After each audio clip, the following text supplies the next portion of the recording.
All right, so I got a pretty big update here for you guys on the U.S. relationship with Saudi Arabia, and more specifically with their brutal dictator, Mohammed bin Salman, who, as you guys know, as I've been covering on this channel, was responsible for ordering the killing and dismemberment of Jamal Khashoggi, a Washington Post journalist, just a couple of years ago. And we just got this news today here from Jake Johnson of Common Dreams. He says, morally deplorable. Biden administration recommends immunity for Mohammed bin Salman in the Khashoggi case. Okay, so there is so much about this that is not only completely pathetic, but is also just completely unnecessary. Okay, they're going to describe in this article that, this opinion that's coming from the State Department or the Department of Justice, they're framing it, they're going to try to frame it as in, oh, this is just a procedural thing, this is the only outcome that could have possibly taken place based on the rules that are outlined for us. It's complete bullshit. Okay, this was 100% an elective thing that the Biden administration did not have to do, and they came out swinging for, again, this guy Mohammed bin Salman, who is not only a brutal dictator and committing widespread human rights abuses and atrocities within his own country, within Yemen, especially considering the ongoing genocide in Yemen, hundreds of thousands of children that have died as a result of this ongoing war and blockade. But not only that, but this is also a guy who has been just completely fucking with the Biden administration on oil prices and things like that. I mean, he made that trip to go visit Mohammed bin Salman to basically shore up a military alliance and agreement between Saudi Arabia, Israel, the United States, and the UAE, and a couple other countries as well. And essentially got on his hands and knees and groveled and begged this dictator to release more oil into the global markets. And instead of doing that, he decided to give a double middle finger straight to Biden's face, and not only not release more into the global markets, but in fact did a cut to the amount that they were releasing into the global markets, just completely disregarding anything that the Biden administration wanted him to do. And part of that was also a political push, as Saudi Arabia wanted to try to do whatever they could to make oil and gas prices therefore higher going into the midterm elections, to try to hurt Democrats, to try to hurt Joe Biden, who have been slightly more critical of Saudi Arabia and their human rights abuses and their war crimes, etc. But I mean, this is just the nature of this relationship. The Joe Biden administration is not only going completely against his word from the 2020 campaign, but is also just deploying a completely incoherent foreign policy strategy relating to this country. Okay, so let's go ahead and get into some of the details here.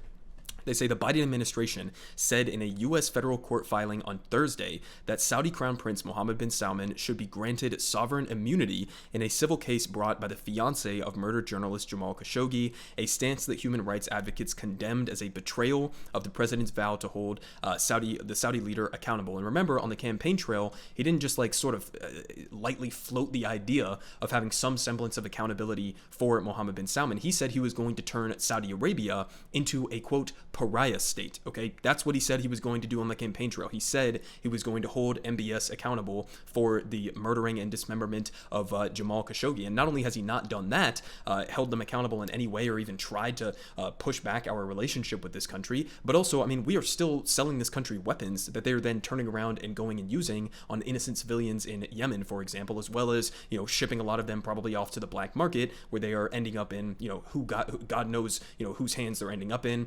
Saudi Arabia is one of the biggest exporters of terrorism in the region and around the world. So, I mean, this is just like cuckery to the maximum extent possible being displayed here from the Biden administration. They continue saying that Khashoggi's fiancé tweeted in response to the Justice Department's filing that, quote, Jamal died again today. And they say, while the Biden administration's intervention is non-binding, it will likely spell an end to the case, which sought significant monetary damages as well as discovery from American law enforcement, intelligence, and administration officials to prove that the extrajudicial killing of Mr. Khashoggi was ordered from the top of the Saudi leadership hierarchy. They say rights groups pointed out that while Mohammed bin Salman, commonly known as MBS, has been the de facto ruler of Saudi Arabia for years, his formal status as the country's prime minister, a position traditionally held by the king, was enshrined less than 2 months ago.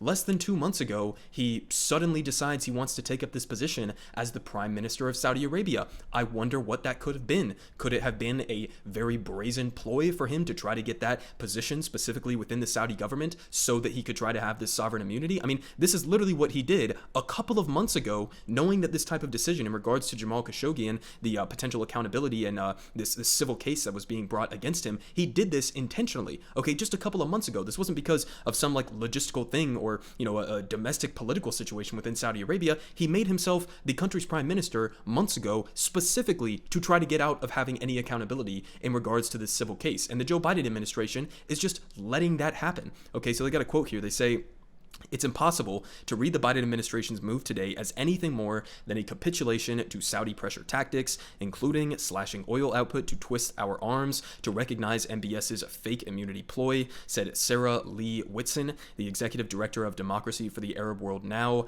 a group that Jamal Khashoggi founded. They also say a U.S. intelligence report released last year determined that MBS, quote, "approved an operation in Istanbul, Turkey to capture or kill Khashoggi, but the Biden administration has yet to take any steps to punish the crown prince directly, despite the U.S. President Joe Biden's campaign promise to make Saudi leaders pay the price for Khashoggi's murder." And again, not only has he not held them directly accountable, right? I mean, I don't think anybody expects them to fly over some SEAL Team 6 group to go arrest him and bring him into a U.S. court. That's not even what we're talking about here. In the specifics of this case, it was about monetary compensation, and then even more importantly, getting the actual information out there so that we can 100% definitively, from the perspective of the U.S. government, have that outlined in a detailed way in terms of how directly responsible MBS was for this killing. But again, it's not only just that they're not holding them accountable, we are still having an active relationship with this country. Okay, we still support their military logistically, with intelligence. We give them the weaponry. If it wasn't for U.S. support for the Saudi Air Force, as Ro Khanna just said a couple weeks ago when he was saying we should cut ties with the Saudis, we could ground their entire Air Force within a week if we just stopped providing them with the same assistance that the Biden administration is continuing to give them. So again, I mean, it's complete capitulation at every single level you could possibly imagine. And still, again, he hasn't even been necessarily rewarded for that, because, part of the justification that they give for maintaining this relationship with this brutal dictatorship is like, oh, well, they're going to give us favorable oil deals. Well, that's no longer even true. Okay, they completely and intentionally screwed Joe Biden going into the midterms by slashing that oil output, knowing that that would cause some sort of a backlash and some sort of an electoral, consequence for Joe Biden. Okay, he's just toying with the Biden administration at this point, and Joe Biden is just letting this happen. I mean, at every single level you could possibly analyze this. But they continue saying, in a letter accompanying the Justice Department Thursday filing, State Department legal advisor — this is absolutely amazing and remarkable that they would come out and say this — they say a State Department legal advisor, this guy Richard Visek, insisted that the administration's position in the civil lawsuit against MBS and his co-conspirators has nothing to do with the merits of the legal challenge. He also reiterated that the State Department has an unequivocal condemnation of the heinous murder of Jamal Khashoggi. Oh, okay, good for you. Okay, you're condemning it, right? Mildly coming out by, tangential State Department reports and statements saying, oh, well, we condemn, the murdering and dismemberment of this Washington Post journalist. But then you're not doing anything about it, right? So what the fuck is that statement? Who cares about some virtue signal or some hollow, vapid statement that you're putting out when you're not actually providing any material consequences whatsoever for the action itself? I mean, it's just, again, completely pathetic. They say the Biden administration was not required. Again, this is where we get to the whole point about, they're trying to pretend as if, oh, we were backed into a corner and this is just how the law outlines this. We had no other choice but to make this determination. They didn't even have to come out and give a position on this. Okay, they could have just let the case proceed as it was going. They say the Biden administration was not required to express its view on whether MBS should be immune from legal action in U.S. courts. And as Dawn noted in a press release, quote, neither the Trump nor Biden administrations previously had agreed to Saudi government demands to suggest immunity for MBS in multiple lawsuits pending against him in the United States. They continue saying the Biden administration's decision to suggest immunity for MBS in our lawsuit was an unnecessary elective action that will serve only to undermine the most important action for accountability for Khashoggi's heinous murder, Whitson said. And she continues saying it's beyond ironic that President Biden has single-handedly assured MBS can escape accountability when it was President Biden who promised the American people in the 2020 campaign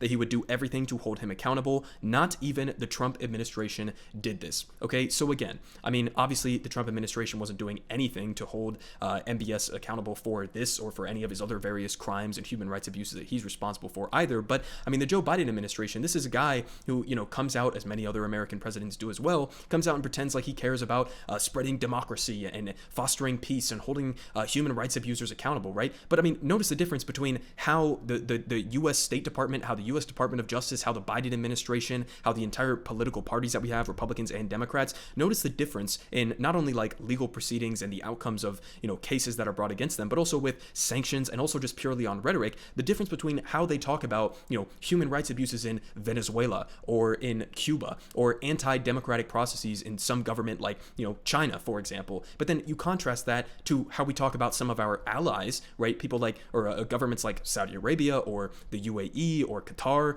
or, Israel as well. I mean, nothing. Not only is it no condemnation against them or no sanctions against them or, no rhetorical aggression towards them, right? Not only is it not that, but we continue to support them, right? So, I mean, it's just absolutely absurd that, like, on the one hand, we just had another UN vote just a couple of days ago, again, to suggest the removal of the embargo that the United States has had now for over 60 years on the country of Cuba. It was literally just, I think, 2 or 3 countries in the entire world that voted to maintain the Cuban embargo, right? And the whole theory behind that is that, oh, well, it's this brutal, repressive government that's anti-democratic and all of that, and we're maintaining this embargo with the explicit purpose. And you can go and look at the CIA documents when this was first put in place, right, back 60 years ago. The explicit purpose of the embargo and of the sanctions that we level against a lot of these countries, whether it's Venezuela or Cuba or Iran or any number one of our, supposed political enemies, the whole justification is that we're going to strangle them as much as possible in order to facilitate the overthrowing and the toppling of their government in order to install some sort of a leader or some sort of a government that is more amenable to U.S. multinational corporate interests, okay? That is the explicit purpose with countries like Cuba,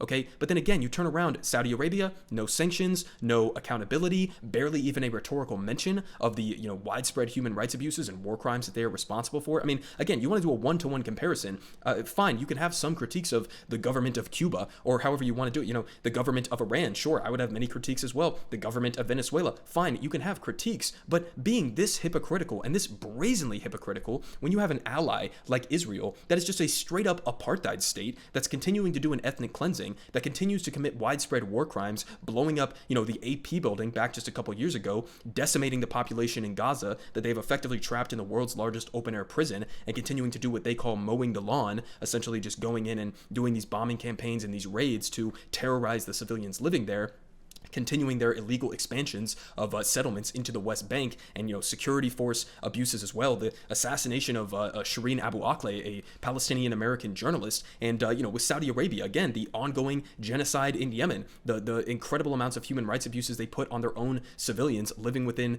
Saudi Arabia itself, and then again, assassinating journalists like Jamal Khashoggi. You look at all of that, these are not even comparable, right? You want to talk about having some, legitimate or good faith critiques of a country like Cuba or Venezuela, right? These do not even come remotely close to comparing to the atrocities that are committed on a damn near daily basis in countries like Israel, in countries like Saudi Arabia, in countries like the UAE. Okay, these people are some of the most brutal, especially MBS and MBZ as well. Okay, Mohammed bin Salman is maybe like top 3, if not top number 1, brutal dictators in the entire world right now. Okay, so the idea that Joe Biden has some principled stance on human rights abuses or war crimes or international justice or anything like that, it's complete fucking bullshit. Okay, the reality at the end of the day is even when one of our allies here that has, a disproportionate control over the global oil markets, right, even when they give us a double middle finger and don't even serve the underlying, implicit reason why we put up with this country in the first place, that they're going to be amenable to our multinational corporate interests, even when they give us a middle finger on that front, still they turn around and they side with them,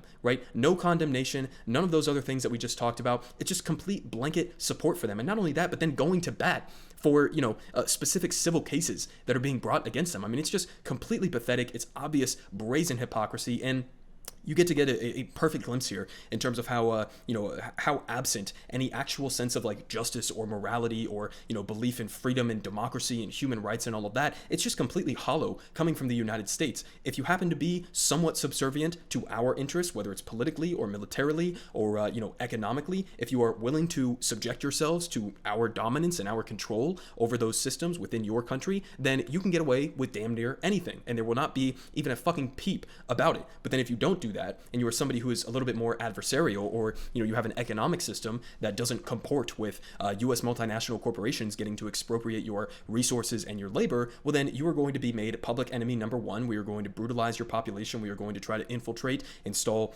fascist dictators. You want to look at the history of Latin America and the U.S. involvement in that, installing fascist dictators, backing far-right militias and terror squads. We are going to manipulate your political systems. We are going to put a stranglehold on you economically, and try to just brutalize you until you can't take it anymore. I mean, it's just such a ridiculous, brazen hypocrisy that's going on here. And this move from the Biden administration is just one of the latest in a terrible string of foreign policy moves that he's taken. And I mean, again, at the end of the day, it doesn't even make sense, even from the perspective of a capitalist, or somebody like Joe Biden, who has his ideological framework. They're not even abiding by again, the underlying implicit deal that we had here. Okay, Saudi Arabia is not our ally by any stretch of the imagination, in any way that you want to go about looking at this. So letting somebody like MBS get away with murdering and dismembering a journalist like this is going to go down as a massive, massive stain on Biden's record. Everyone is saying good politic guy has the best politic. Believe me, no one does it like him.